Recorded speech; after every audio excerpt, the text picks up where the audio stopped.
शिवाजी महाराजांची ही सगळी करामत आग्र्याची बघून हा वाऱ्यासारखा गेला का पक्षासारखा उडून गेला का गुटखा खाऊन गुप्त झाला हे काही कळेनासं झालेलं आहे असं त्यांनी लिहून ठेवलेलं आहे. पूर्वी गुटखा खाऊन गुप्त होता येत असे अशी एक कल्पना होती. आता गुटखा खाऊन लोक कायमचेच गुप्त होतात, दिसतच नाहीत बरं तिथे ते.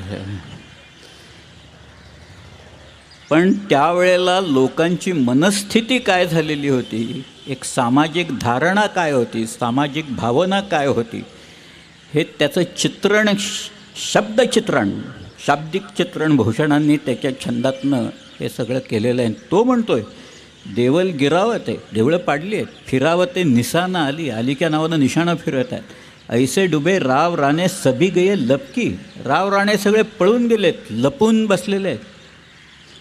गौरा गणपती आप, तो म्हणतो अरे गौरी आणि गणपती तुम्ही विघ्नहर्त्या देवता ना, तुमची वेळ येता तुम्ही कुठं लपून बसलाय असं म्हणतोय. गौरा गणपती आप औरन को देत ताप, आपुनीही बार आप मारी गये दबकी. पीरा पैगंबरा दिगंबरा दिखाई देत, सिद्ध की सिद्धाई गई रही बात रब की. काशी हो की कला गई, काशीला अवकाळा आली. मथुरा मसीद बाई, मथुरेची मशीद झाली. गर शिवाजी न होत सुन्नत होत सबकी. हे उत्तर प्रदेशमधल्या त्यावेळेच्या लोकांना कळलेलं होतं.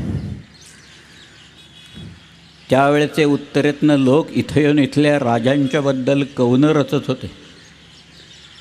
आता काय करतायत उत्तरेतनं इथं येऊन लोक बघा सगळे काय. आम्हालाच कवनं रचावी लागत आहेत त्यांच्यावर, सगळ्या त्यांच्या कर्तृत्वावर.